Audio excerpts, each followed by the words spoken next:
Welcome to the How to Market Your Horse Business podcast. I'm so glad you're joining me here today. As you've likely guessed by now, my name is Denise Alvarez. I get to host you here on the podcast. And before we dive into today's episode, I will briefly introduce myself just in case we are new friends, and then we'll dive right in. Now, as I said, my name is Denise, and through my business, Storm Lily Marketing, I get to help dream-chasing horse business owners like yourself to see clearly through the marketing overwhelm so that you can create a clear message and cohesive plan for your social media, website, and email marketing. One that's going to turn your online audience into your customers. Now, I do that through one-on-one coaching, as well as website design and website copywriting, and then education, such as this podcast and some online learning resources as well. Now, I do each of these things because my heart truly is to help you as an equestrian entrepreneur be out in the barn or the arena or behind the camera lens, or for some of you that's still behind the computer as well, but you are in the equine industry, and I want to help you do more of what you love in the equine industry. And so here on this podcast especially, you can expect a mix of step-by-step strategies, essential how-tos, and entrepreneurial mindset shifts that will help you not only see what's possible for your horse business, but I'm also here to guide you through that process so you can make it happen. Now, as I said, today we are diving into specifically this idea of collaboration and competition and being able to hold both as an equestrian business owner. Now, before I introduce you to our guest, I have a question for you. Are you competitive by nature? You know who you are. Everything is a competition to you, from card games to sports to business. It does not matter what it is, right? You're competitive. And on many levels, competition can be a great thing. Being competitive can push you to give your absolute all and to think creatively and to not give up. And for my listeners who are competitors in the equine sports arena, from reining to barrel racing to jumping, mounted shooting, I know you all are out there, and there are many of you. And I didn't name all of the sports, obviously, but a drive to win is required if you're going to succeed and compete at any level, right? But here's the thing. Sometimes there is actually a downside to that competitive nature that's gotten you to where you are. Now, specifically, I mean when it comes to relationships with your fellow equine business owners. There's a quote from Marvin Marshall, and he said this in regard to teaching in the classroom, actually, but it absolutely applies to our businesses. It says, although competition promotes performance, collaboration promotes learning. And I'm going to add that collaboration promotes growth. Growth for your business, growth for you personally, and growth for you professionally. Because here's the thing. If you view everyone as your competition, then you are going to shortchange yourself, because you could receive so much from collaborating and you could give so much to others by collaborating. So why is it then that so many business owners hesitate to collaborate with people in their same field or area of the industry? It's that little ugh in your stomach when you see someone on social that's basically doing the same thing as you, or it seems that they're doing the same thing as you. Almost immediately, you start to compare and you wonder why people would choose their business over your business, and your mind starts to roll, right? So I want us to address, before we dive into the practical things with our guest, I want us to first address this very common mindset roadblock or false belief behind why we so often naturally feel threatened by competition, because that's what that feeling really is. And the reason is scarcity thinking or scarcity mindset. A scarcity mindset is thinking there is not enough to go around, so I need to grab what's mine, protect what's mine, and be careful not to share too much, or else I won't be taken care of. One example of how this shows up is when you see someone else succeeding, and then you have fear because it means there's not room for you to also be successful. Scarcity thinking keeps you from even wanting to collaborate with others because in the back of your mind, You just don't believe there's enough for everyone. So you have to look out for yourself. But you don't have to stay there, because there's also an abundance mindset, which opens you up to collaboration. An abundance mindset says the opposite. It says there's enough to go around, so I can afford to be generous. When you have an abundance mindset as an equestrian entrepreneur, that doesn't mean you're not smart with the money or the resources and things that you have. It just means that you don't hold it all with a tight grip out of fear. Instead, you're generous with your time and your resources and your business because you truly believe there is enough to go around. Now, there are books and podcasts specifically dedicated to this concept. So if this idea is opening your eyes to something you've never really considered before, I hope that you will dig deeper. But what I want for you as we get into the practical side of collaboration and competition in this interview with Jamie is for your mind and your heart to be open to the idea of collaboration, and for you to be aware of why you may feel a bit hesitant at first as you're listening. Now, I know that mindset shifts do not magically happen overnight for most of us. At least they don't happen for me that way. And they certainly don't magically change the reality. But when it's a positive mindset shift or an intentional change of your thinking, it can really enable you to live your life and live in the same reality, but in a way that's aligned with the person and the business owner that you want to be. And that's what I want for you. And that's what brings me to today's guest, Jamie Samples. Jamie is a beautiful example of someone who is living from a place of believing there is more than enough to go around. She freely gives referrals, she freely makes connections, and shares what she's learned or is learning for the benefit of others. Now, you'll hear me retell the story to Jamie of when we first connected, back when I first started this podcast. But what I'll tell you here is that it underscores why she's the perfect person for us to talk with about practical ways that you can embrace collaboration over competition as an equine business owner, because she lives it. Let's dive into my chat with Jamie Samples. Okay, Jamie, thank you so much for joining me here on the podcast. I am so glad to have you. It's been a long time coming. Yes, it has, and I'm super excited to be here. Thank you for having me. Yeah, you bet. So before we dive into what I really want to talk to you about and what you're super passionate about, I want to hear about your story. So for those that are listening that are maybe just now meeting you, or maybe some of you have old time friends, because I know you've been doing this for a while, I would love for them to hear from your perspective what that journey has looked like, which I know it can be a loaded question. So give us your best synopsis, but how you became founder and head of a marketing agency that really is focused on serving the Western equine industry. Yeah, so again, thank you for having me. And you're definitely right. It's a loaded question, but I have always been in business. I love business. I wasn't the kid that had to like work at fast food. I just loved business building. And so basically, the right things fell in place at the right time when Facebook was offering business pages. And so I started kind of helping people at that time just set up business pages, just like volunteer. They'd take me to lunch, I'd help them set it up.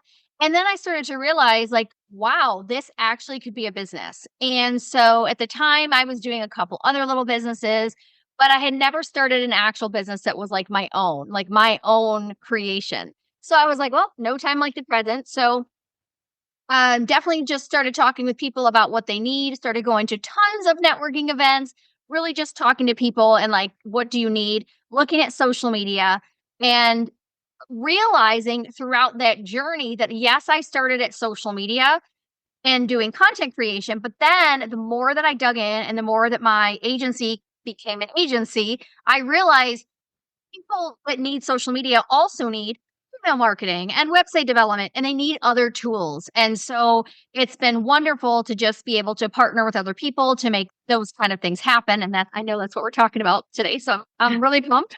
But along the journey for me, it's just been really fun to get to know people.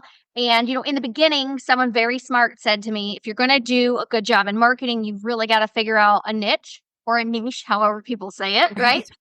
And so I did some research and I was like, okay, I landed in the horse sector because that's where I had a ton of knowledge and experience and connections. And so I rebranded everything early on to Yellow Bar Media. And I've just been making connections and working with amazing companies and collaborating with people for probably 15 plus years. So it's been an amazing, awesome, fun journey. I love that. Okay, tell me how you came up with Yellow Barn. Do you have a yellow barn somewhere that you love, or it was just cute? Well, so no, this is actually a great story. I don't have a yellow barn. Everyone asks me this question because they're like, Yeah. it's such a random thing, right? And so when I met with the business coach early on, and he was like, you have to get a niche and you have to rebrand because my other name was Social Butterfly Media Coaching. Way too long. It's a mouthful. He's like, you need to rebrand. And he's like, "Oh, most companies do well with 3 words." So he had me do this exercise where I had to write adjectives in one, what I do, or like industry terms in another, and then some other random words in the other, like third column. And then I actually was working a regular job at the time, and he was kind of like tutoring me a little bit on some of this business stuff. And he said, Jamie, face the wall and give me your list. And he's like, close your eyes, and I'm just going to read random words, word combinations. Uh-huh. And so he would just reading like, some of my favorite colors or whatever. And so yellow is one of my favorite colors.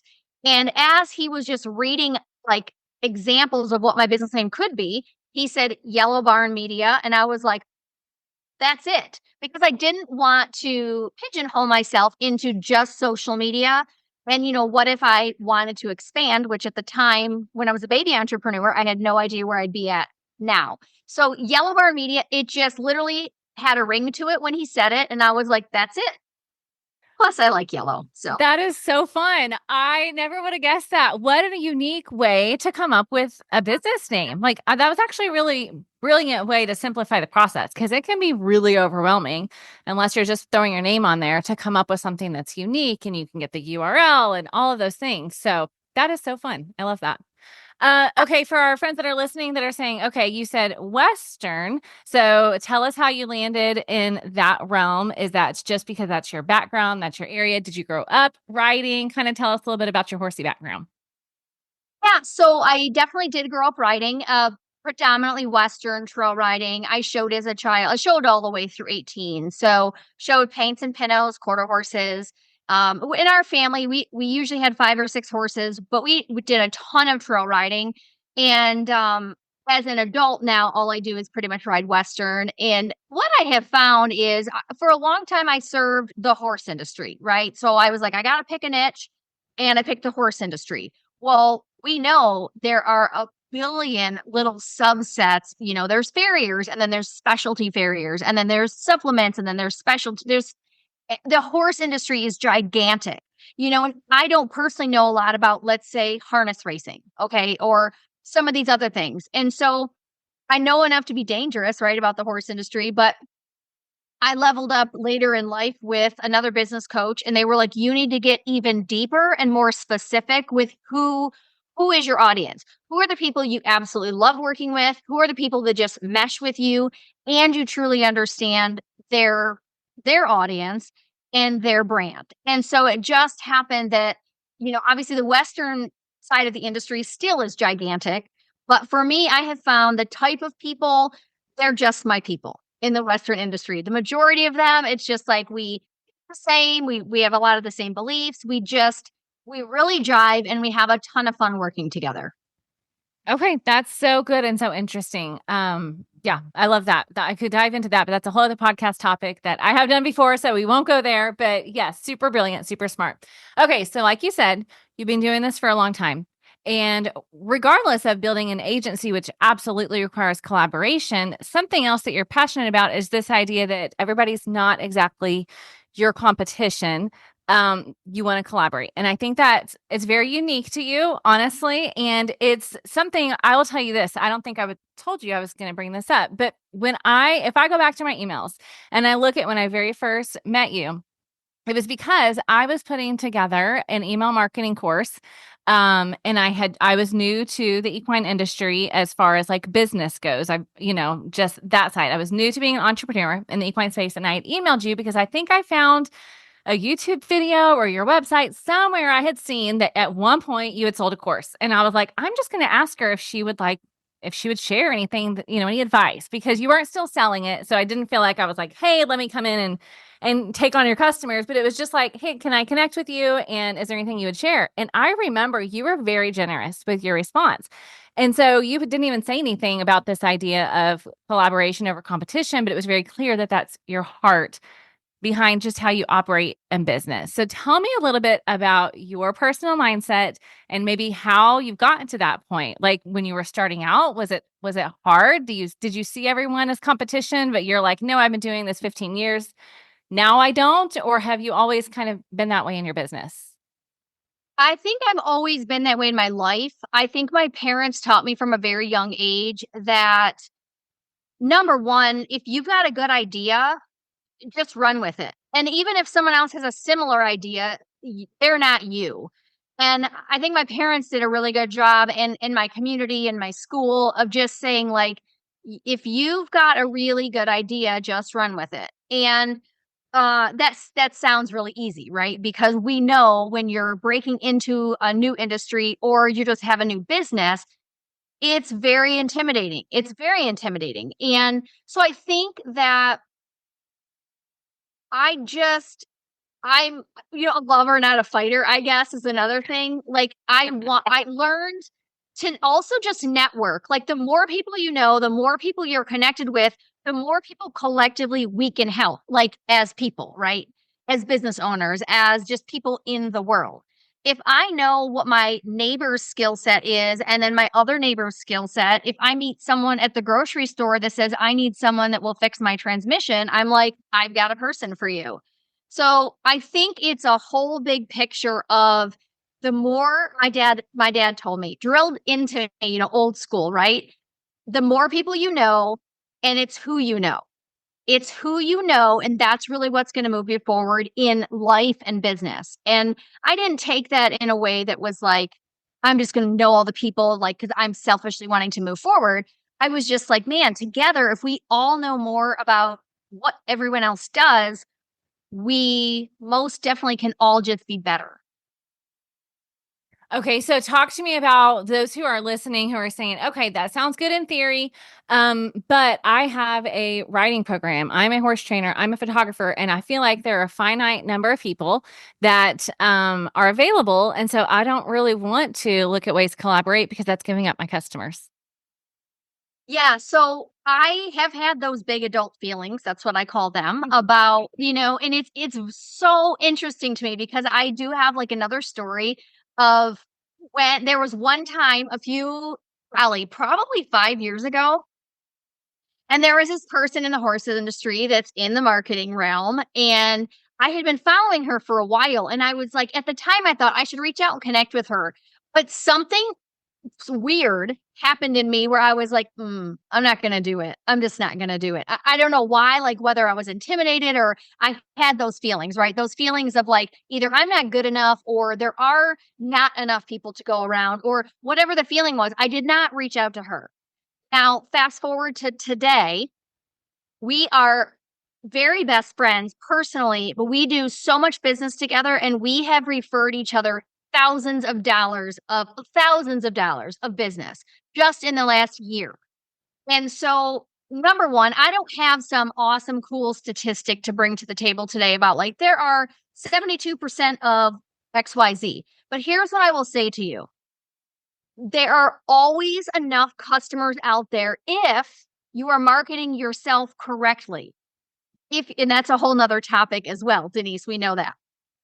But there's always enough people. If you are confident in the work you're doing, and again, even if you're a new business, if you know you offer a phenomenal service, of course you're going to always be getting better. But if you're great at what you do, you're you. You're your own unique person. And I mean, I think using farriers as an example is great.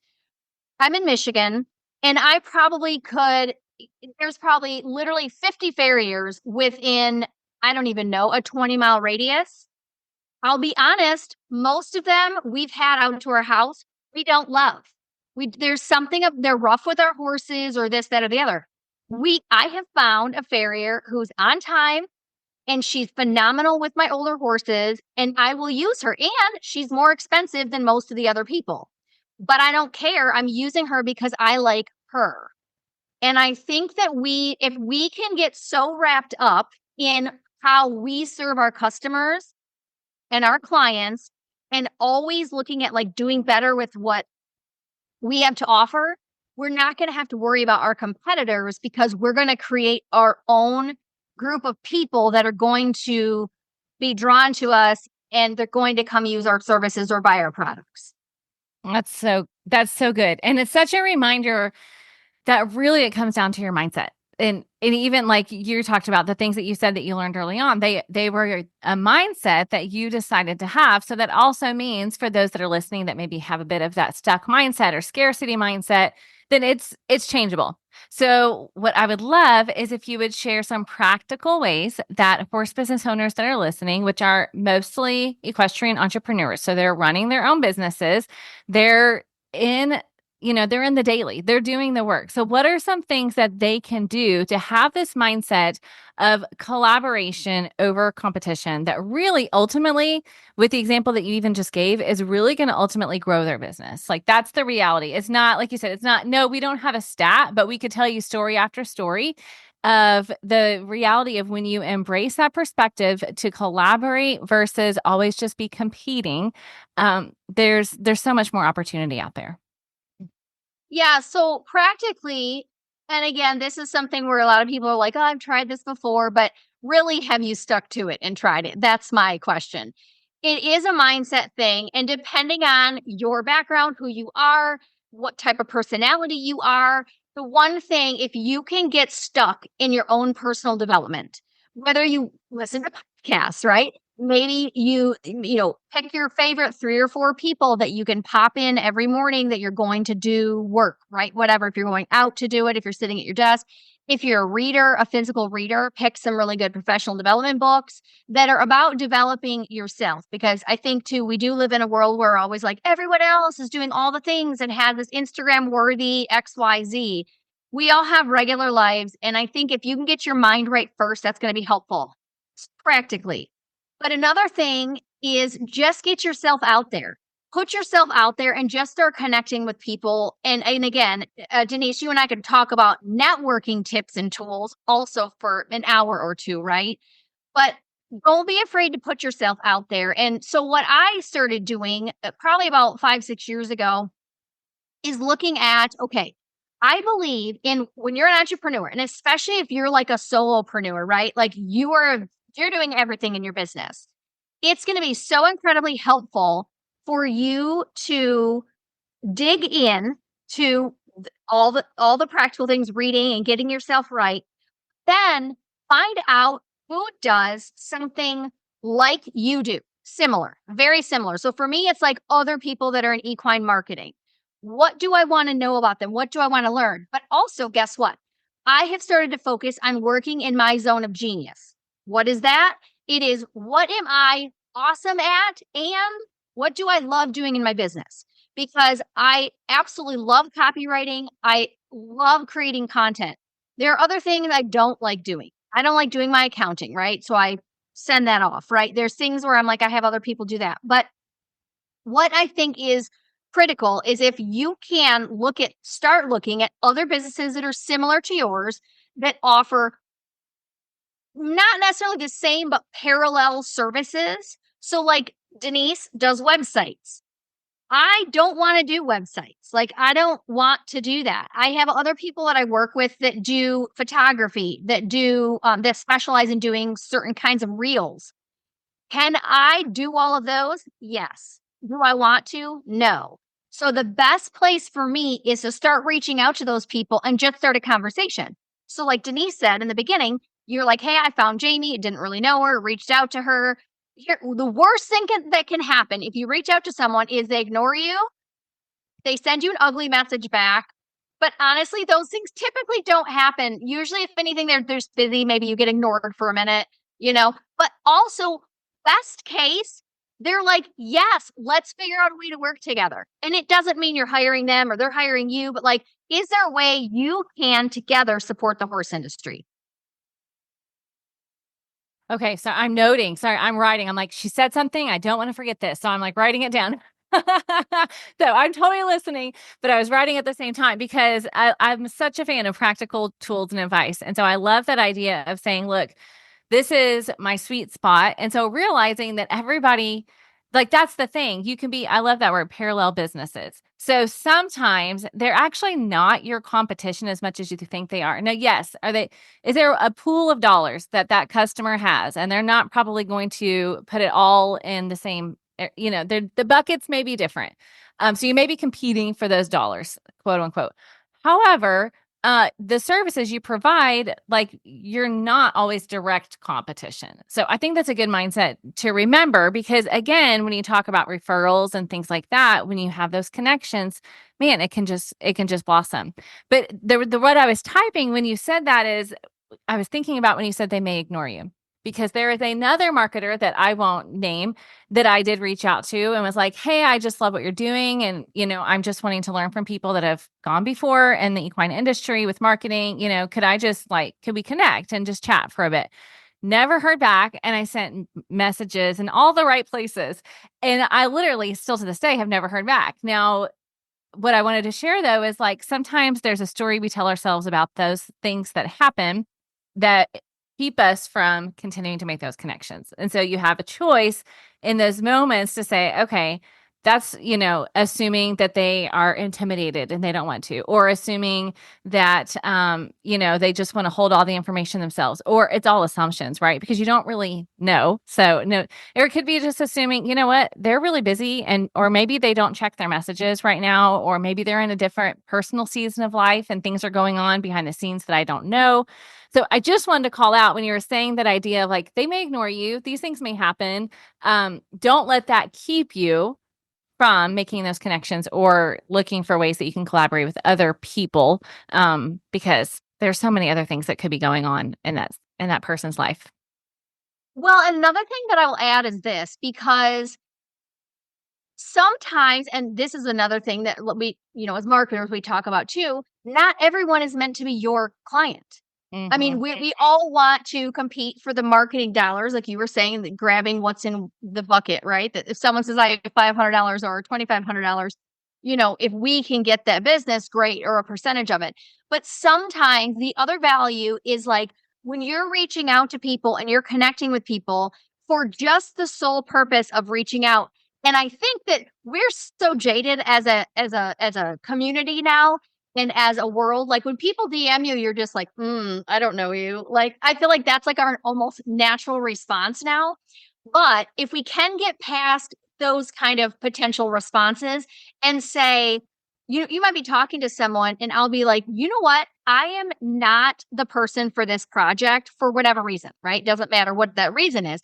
But I know someone for you that is absolutely going to knock it out of the park for you. You and your business just leveled yourself up. You may never get dollars from them, but you may get referrals from them now Mm-hmm. moving forward. So if we're not looking at all these other people as competition and we're like, man, how can we collaborate? Maybe we're not working together like Denise and I are working together on a project, but maybe Denise and I are talking about this one particular potential client and we're like, oh my goodness, what if we connected her with our other friend over here? And we together are making our industry better because we're not being totally selfish. And also, I don't want to take a job if I'm not going to be able to do it 110% the very best for that client.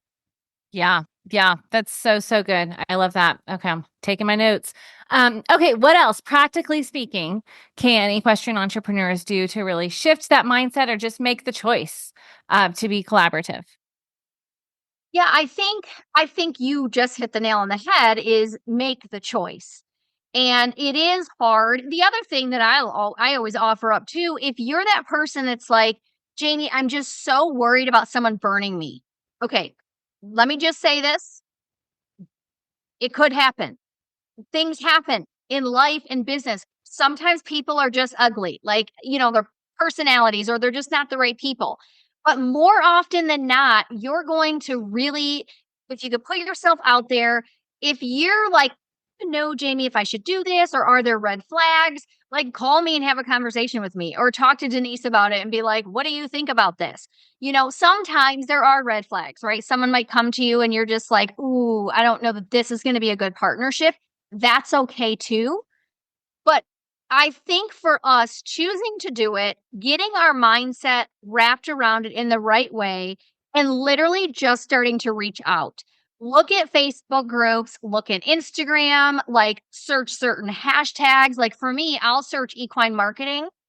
And sometimes it's also very interesting to learn. And I usually end up doing market research for my own business when I use like certain hashtags and things and I see what comes up. So, for example, if you look at equine marketing, in my mind, I'm thinking I'm going to find a ton of other people just like me. I find a lot of horses for sale under the hashtag equine marketing. So, again, that's a whole nother thing. But I think just scouring the interwebs, if you will, whether it's LinkedIn, Facebook, Instagram, I mean, even TikTok, whatever it is, also, if the other thing, Denise, I think a way we have been connected is through different organizations, right? That we are members of that are equine specific. And that's a really good place to be like, hey, do you want to collaborate on something and do podcasts together or do a YouTube channel together? Or you never know what you're going to find when you start putting yourself out there.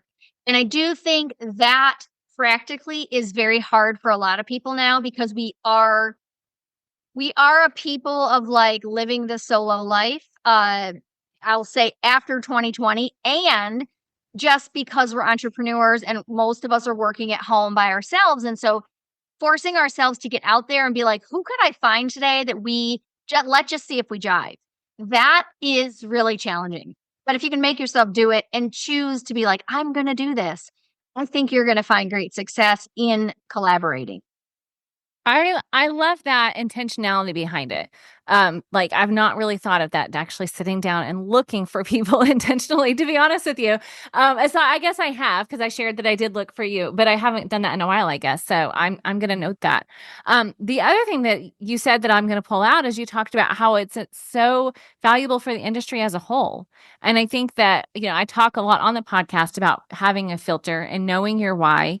And if for those who are listening that are saying, like, aside from the potential financial benefits, the stronger why is to serve the industry as a whole. Like, we want to make the industry and the community better. And if you can put that spin and that purpose on it, then it really might change your mindset around that too. Yeah, and I think that all did also come from, as a kid with my dad just talking about excellence and simply the golden rule. If do unto others as you would have done unto you, right? So it's just wonderful when we can look at the industry and, all industries have their issues, their problems, but if we can focus on like, what can we do better today? How can we make the industry more powerful by us doing our jobs and collaborating with the right people? I think, Denise, we've probably talked about this too. So many people make business building difficult because they get in their own way. And again, maybe they're just not as intentional, but I think if we can just get out of our own way, work together, with people, I think it's going to just build the industry. And yes, it's going to be a snowball effect. It's going to take a very long time because there is a lot of the competition mindset out there. But if little by little we all do our part to be like, let's be collaborators and not competitors. I think also too, when I was showing horses, that was my dad's rule. Like if I had a bad attitude for one hot minute, I was not showing the next weekend. If I got third place and a girl that I didn't really love got first, if she deserved it, she's a competitor and I can still cheer her on. So I think there's a lot to be said in that arena, if you will, of competitors versus collaboration.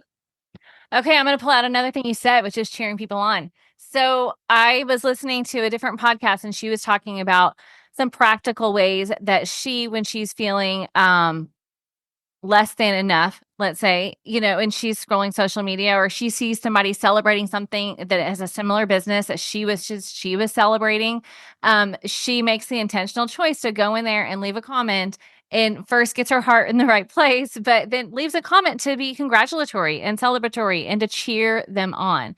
So I think that's another really practical way that you have given us, Jamie, that listeners can look for ways to just cheer on the other people that are around you when they have something to celebrate, when they do a good job. Just cheer them on. That right there can be a relationship builder and an encouragement and just your collaborative effort for the day.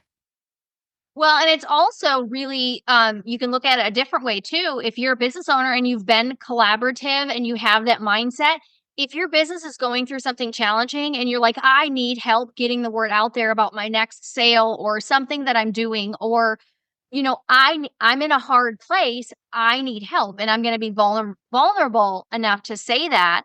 If you are a super kind person, people are going to rally around you and want to help you. So whether you are cheering someone else on, that's doing something awesome and has something to celebrate, or you have someone that's like, man, I'm going through this really hard thing in business. The last 6 months have been hard because of XYZ. People are much they're going to be it's going to be easier to get them to rally around you and what you're doing when you've been rallying around them just naturally as the weeks and months and years go on. Absolutely. Such a good word. I love that. Okay, so many good nuggets for people to take and apply. Is there anything else, Jamie, that you're like, all right, I'm having coffee with this equestrian entrepreneur and we're talking about this idea, and there's one thing I want her to walk away remembering. What might that be? Him or her, of course. Yes, him or her. I think the fact of the matter is most of us can do what we put our minds to if we have the right people around us. And I think that it's so important. I always tell people, like, if you don't know who to call me. I may not have all the answers, but find that business bestie, find someone that you can call and be like, I have this thing and it's good or bad or in the middle, right? But I need some help or some direction. And I think when we can truly get confident in ourselves and what we're doing and the people that we have around us, that includes sometimes setting up good boundaries in our lives. And maybe there are some people that are not helping you out with your mindset, right? So maybe just determine, like, I can do this. I have what it takes. And if I'm having a challenging day, I can call this person or me or whatever, and you can do it. Times get hard, but also there's almost always more great times than challenging times. And there's just mountains and valleys, and you can get through it. That's probably what I would say to someone. Awesome. I love it. Thank you so much. Jamie, before you go, of course, I'm going to have links to all the things in the show notes so people can find you online, but go ahead and tell them, for those that are listening on their phone and want to pull it out, where can they connect with you online? Yep. You can find me on Instagram and Facebook as Yellow Barn Media. I have a new YouTube channel that is Horse Business Tips. And I'm on LinkedIn as my name, which is Jamie Samples. So feel free to connect with me if you'd like. Beautiful. Thank you so much. I appreciate you. Thank you. Thanks for having me. All right. I hope you so enjoyed that and are pulling out some very practical things that you can do starting now to just embrace the idea of collaboration in your business. Some of you may have met Jamie before. Some of you may just now be meeting her. But either way, I hope that you loved what she had to say and were encouraged by her heart of loving this idea of collaboration. Now, as you heard Jamie and I talk about, aside from addressing your mindset around abundance and scarcity, one of the keys to embracing collaboration as a horse business owner is to truly know who you are for and who you're not for. And as Jamie said, there are always enough customers out there if you're marketing yourself correctly. There is really a confidence, you guys, that comes from knowing exactly who your equine business is best suited to serve, and that you as a brand and business owner are actually not for everyone, and that it's okay. It's actually a good thing when you know that. And that's why this is the very first step in the Saddle Up and Go framework that I take my one-on-one coaching clients through, is getting crystal clear on your audience and your messaging. It's the groundwork that sets you up for success in marketing your business. And it's also why I put together a new free guide that's going to help you go from overwhelmed to optimized when it comes to marketing your horse business, because this step is so important. It is the first step in this free guide, your messaging. And you're going to learn about that when you grab this guide. All right. You'll also learn the additional 3 steps that will help you to build a solid marketing foundation for your equine business that'll give you long-term sustainable success. So grab that free guide if you haven't yet. You just go to stormlily.com/success. You'll get my free guide that is 4 steps to successfully market your horse business, even if you get horses more than you get marketing. And I know that is many of you, and that's okay. That's exactly why I created this. Every horse needs a solid foundation, and the same is true for your marketing. So grab this free guide if you're tired of chasing trends, you're blindly copying what you see online because you're not really clear on what you're called to do. That's what this is going to do for you. So grab the free guide, stormlily.com/success. And of course, head to the show notes for all of these links for the highlights of my chat with Jamie. This is episode number 154. So if you are new around here, the way it works is if you go to stormlily.com/the episode number, that's how you get to the show notes. So for this one, if you go to stormlily.com/154, just put the numbers in, you'll get to the show notes there. You'll also see this free guide, a link to that, a link to the Take the Reins one-on-one coaching program I was talking about. All of the things are right there. All right. Okay, so head there, and then I have one more thing for you. If you were listening to this and you thought of somebody that should listen to this episode, somebody that should be listening to this podcast with you, getting the practical marketing insights for their horse business, would you share a link to the podcast? Let them know it is here as a completely free resource. Every week I'm putting out new episodes. And so for those of you who are listening saying, oh, so-and-so should really listen to this, just grab that link, send them to howtomarketyourhorsebusiness.com, super easy, or stormlily.com, and let them know that I've got new episodes every week, and I am truly creating this to help you as an equestrian entrepreneur do more of what you love to do in the equine industry. So share the episodes, share the podcast, share the love. Let them know it is here as a resource. All right? Thanks so much for joining me here, friends. I'll catch you next week with a new episode. Have an amazing day.